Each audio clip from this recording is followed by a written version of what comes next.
Tetapi Yesus menjawab, "Siapakah ibuku? Siapakah saudara-saudaraku?" Terkesan bahwa Yesus menyangkal ibunya dan saudara-saudaranya. Namun saudara-saudara yang terkasih, apakah benar bahwa Yesus menyangkal ibu dan kerabatnya?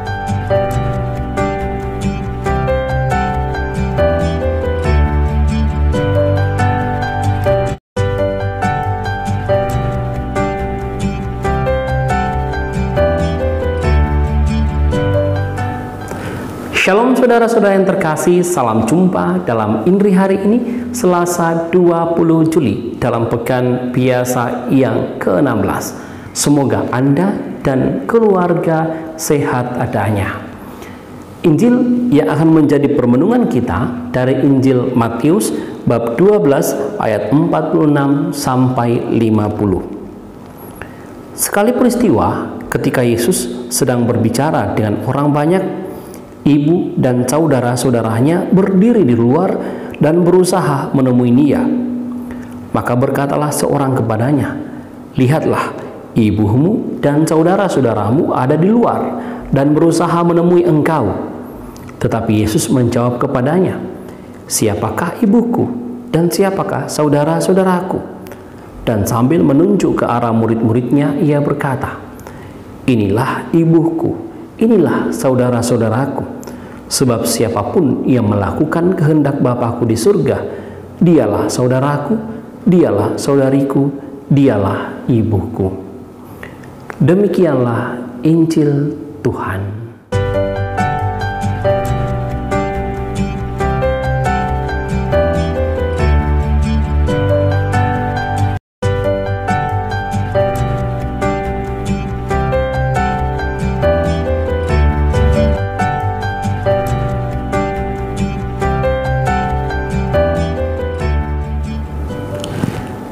Siapakah ibuku?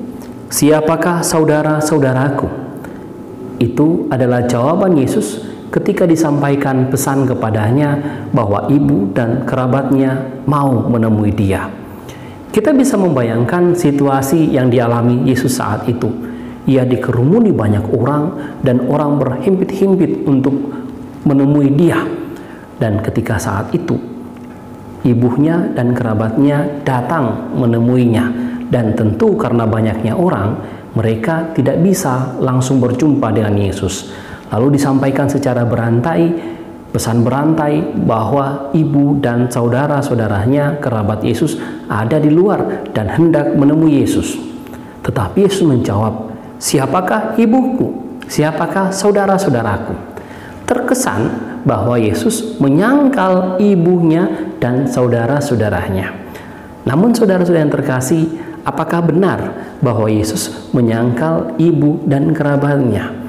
Kalau kita melihat Injil ini secara dalam dan membaca secara keseluruhan, kita akan memahami bahwa Yesus sebenarnya tidak menyangkal ibunya Bunda Maria dan tidak menyangkal kerabatnya. Sebaliknya, ia membuka peluang untuk para pendengarnya, kita semua, untuk menjadi saudaranya, saudarinya, dan ibunya.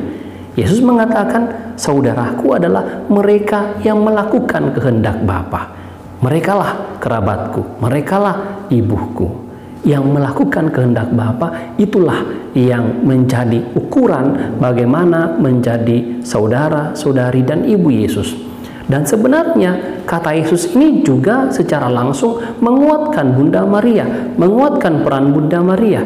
Kenapa? Yang pertama-tama yang melakukan kehendak Bapa ketika Yesus mau hadir di dunia ini adalah Bunda Maria. Dengan jawabannya untuk menerima Yesus dalam kandungannya, dia melakukan kehendak Bapa. Bunda Maria menunjukkan peranannya dalam melakukan kehendak Bapa. Oleh sebab itu, Bunda Maria menjadi contoh bagi kita semua bagaimana melakukan kehendak Bapa. Dan ukuran ini digunakan oleh Yesus untuk membuka peluang kepada kita semua untuk bisa menjadi saudara, saudarinya, dan ibunya. Ukurannya satu, yakni melakukan kehendak Bapa. Maka saudara-saudara yang terkasih, tugas kita sekarang adalah bagaimana kita melakukan kehendak Bapa dalam peran kita masing-masing. Medan karya kita, Perjumpaan kita dengan orang lain itulah tempat kita melakukan kehendak Bapa, menunjukkan diri sebagai saudara-saudari Yesus yang seturut teladan ajaran Yesus, mau menampilkan diri menjadi saksi-saksi kehadiran karya Tuhan di tengah dunia ini. Dengan cara itulah kita juga mengambil peran dalam melakukan kehendak Bapa, menghadirkan kerajaannya di dunia ini. Dan akhirnya semoga di masa depan, di akhir zaman nanti, kita pun digolongkan menjadi saudara-saudari Yesus. Semoga demikian. Amin. Mari kita tutup dengan memohon berkat Tuhan. Tuhan bersamamu dan bersama rohmu. Semoga saudara sekalian diberkati oleh Allah yang Maha Kuasa, Bapa, Putra, dan Roh Kudus. Amin.